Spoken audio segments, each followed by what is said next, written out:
This is Tom Fox. Welcome to the March edition of The Compliance Life. This month I'm featuring Audrey Harris. Audrey is a managing director at Affiliated Monitors.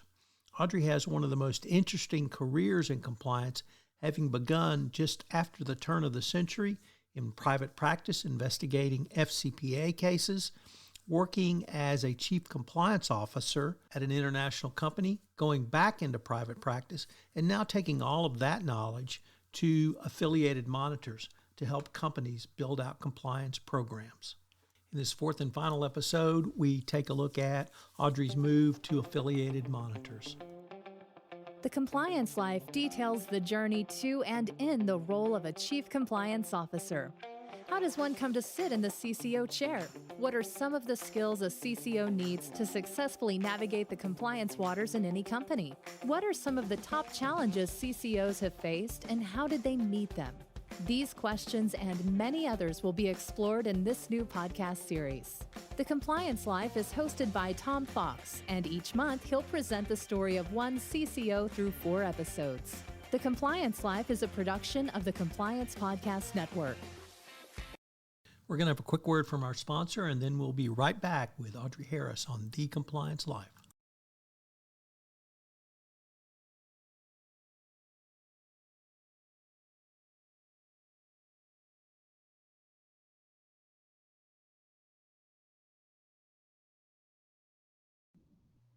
Hello, everyone. This is Tom Fox, back again with Audrey Harris, Managing Director at Affiliated Monitors, for Episode 4 of this month's The Compliance Life. We've talked to Audrey through her early private practice career, her life as a chief compliance officer, moving back into consulting world, and now she's moved to Affiliated Monitors, in my opinion, the premier monitor consulting firm in the United States, which I humbly say. But first of all, and once again, with an incredibly long-winded introduction, welcome back, Audrey. Thanks so much, Tom. It's good to be back. So you have worked on a monitor team. I think you have been under a monitor. You've had this professional experience in many phases of your professional career, and now you're at Affiliated Monitors bringing that knowledge. And you see monitors, frankly, in a way that I had not really appreciated, and that is it can be an incredibly positive tool or a powerful tool and a positive development for a company. But I wanted to maybe start with, why do you see monitorships as potentially so valuable to a company? Well, I'll have to first disclose that, as you said, I spent a huge part of my career trying to argue that my clients did not need a monitor, that they could take it or didn't need a consultant, arguing for self-monitoring or no monitor at all. And then also having been through a self-report provision as a CCO. So I saw, of course, those proactive steps to take in that space as you're going through an investigation, almost at the same time, those parallel responsive steps that you take and how much value add that and those proactive things can have. But what I also started to see is when you're in the situation, that you do have to have a monitor as part of a resolution, as the price of admission is coming through, that you can actually make that a positive.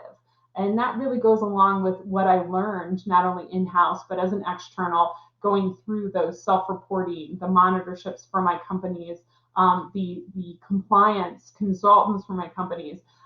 If you're going to be in that situation, using a challenge or what can be a stumbling block for a company in an investigation or resolution to really be a springboard and looking at monitors in a different way.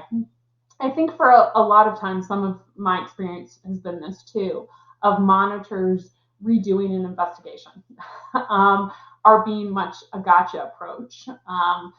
Seen, and especially because the different backgrounds that folks come from, some of the government background too can be, hey, this is how we do it, and they can somewhat repeat those investigations. However, I've also seen it done really well, where instead of gotcha or repeating investigations, you're really aligning all of these parties who all really want the same thing. And you're helping the company not only get in a space where it has that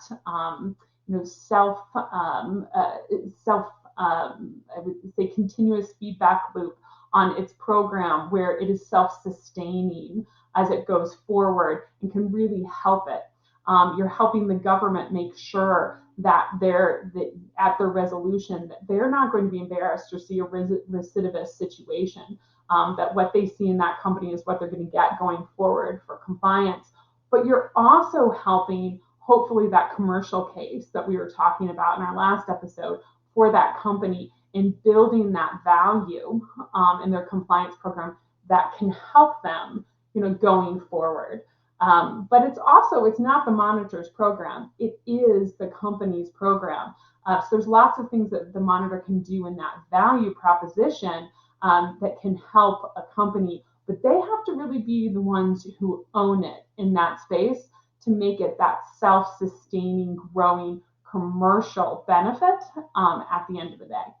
There's one major difference, I think, now in the business world than perhaps when you were in private practice and working on monitorships, and that is the ubiquitousness of social media. And we have seen reputational injury and reputational damage become as large a penalty, perhaps as even the fine and penalty, if someone gets into an FCPA imbroglio. And I was wondering what your thoughts might be on how a monitor could actually help protect a company, its stakeholders, and really others in this new world of social media, awareness of a variety of stakeholders, and this huge potential for reputational damage in addition to a fine and penalty. Absolutely. So you're not just seeing, and as you pointed out, I like when you use the word stakeholders because that's a big change over the last 20 years, big change over the last 10 years, big change over the last 5 years.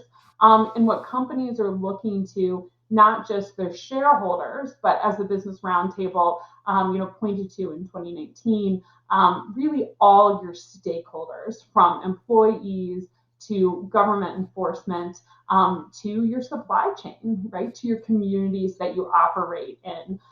So having a compliance program that looks very holistically across those different subject matters and is able to really be an enabler for business, an enabler to protect those stakeholders and to earn those stakeholders' trust when you're talking about your social license to operate in that space can really help you prevent those reputational risk scenarios that can really devastate your company, devastate its value, and really be, as you say, more of a driver or a detrimental impact than even the enforcement action themselves. We are seeing that whether it be whistleblowers, newspapers and reporters, email leaks and hacks, really being some of the main sources of some of these big investigations and big reputational risk issues that we've seen at companies. So no longer are we thinking just about voluntary disclosures or other competitors or enforcement tripping upon these issues. You're really dealing with a much broader spectrum of risk and sources where that's going to come out into the media, that's going to come out through an email leak that's going to come out through other stakeholders that are there. Here's where a monitor, if you have it anyway, you really think about it as an opportunity to get those recommendations and work together and align to use that for your commercial case and to use that to help you build your reputational risk mitigation strategies for down the road. And that's really where I think if you're thinking about how to turn what could be a stumbling block or a challenge into a springboard of value for your company, if you're willing to think about monitorships that way, if you've got to have one anyway, that's the difference that can make all the difference, I should say, in what you're going to get out of it. So I've heard you use a great phrase, and I'm just going to quote it because I think it's so great. Never create something you're only going to use once, end quote. What does that mean, and how how can you use that really as a powerful tool to persuade either senior execs or other corporate types of the power of a best practices compliance program? Absolutely. Well, I'll tell you, anyone who's worked with me, whether it's teams at the firm or teams in-house, knows that I'm all about the sayings. Shorthand compliance sayings, we could talk about them forever, but whether or not they're quotes or shorthands that we would all end up using to talk about things. And one of them really was a nice rule that we would never use anything once. So if it was important enough to create, there should be other reasons behind why you're creating it. And there's always a leverage opportunity. In this space, when it comes to monitorships or even proactive reviews, when you have a monitor anyway, why just get the value out of graduating the monitorship? Why not get other uses out of that when it comes to your commercial ability to tender for certain projects, your ability, as we talked about, I think on our first podcast together, audits of if you're in a supply chain of a company, your customer audits that are happening. There's multiple different ways that you can use your compliance packages or even things that you'll be creating as part of your monitorship that can actually also be used to really bring either commercial value or in another way within the functions of the company. So that's one of the challenges that I like sitting down with companies and talking about is not only how does this particular recommendation or this particular project bring value in the compliance space, but how can it bring that value in either other risks, other functions, or even in the commercial business itself, and how can you use that information, say, for strategic planning going forward, or how can you use that information in your supply chain? One of my favorite stories with a client was the way that the business folks that I was speaking to, eyes opened up when they thought about using a feed that was only being used for compliance related due diligence and sanctions checks, that they can actually use that information for other commercial creditworthiness, all kinds of other issues, environmental impact issues when they're looking at their supply chain. There was a commercial use for that, and we already had it, and they weren't using it yet in that space. So there's always these areas where you have to ask the question, how can we not just use this once? Where can it also be an advantage to the company and to the compliance program to really leverage the work that's being done there and create, as I say, not just protect your stakeholders, but really grow your business. The type of work that you do, or at least AMI does, you don't have to do a full monitorship as appointed by the company and overseen by the Department of Justice. You can come in and do almost specific issues or do a more proactive compliance review. I was wondering if you could conclude with a few thoughts on why something that may be more targeted and focused can also be of great value to a company as well. Absolutely. And you're right. It's not just monitorships. And so there's really multiple, like three big different parts of our business model and ways that we help companies, external counsel, and regulators in this space. One is those proactive reviews, which can be different in scope, from end to end compliance program reviews to framework reviews, to really target it on different parts of your business model. So say your supply chain or your operations or your marketing go-to-market side of your business, or say your expansion, as I mentioned in one of our other podcasts, things like new market entry. So here you can really have a tailored approach that can be fit for purpose for a company and really bring the most value. We also work extensively with external counsel for these proactive reviews in responsive situations. So you may have an inquiry, your competitor may have an inquiry, and we work under privilege with external counsel to really get on top of that and be able to, hopefully enable some control and some defining scope in that space, and help them utilize that as part of what may be an ongoing inquiry or investigation with a third party. And then we also have those typical, as we've mentioned it, monitorship or compliance consultant roles and the value we can bring there.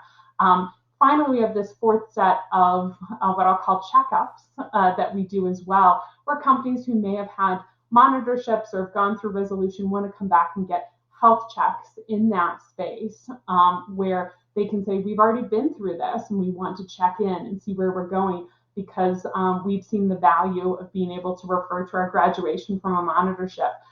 In our commercial space, we'd like to have that again, both for mitigation and for business enablement in that area. So lots of different reasons, but I will say, as I like to say in compliance, we have standard principles, but really tailored applications. And that's where you're going to get the most fit for purpose and bang for your buck in whether or not it's a consultant or a law firm environment. When you're in-house, you're looking for something that's truly fit for purpose. And I think that's what we do so well at AMI.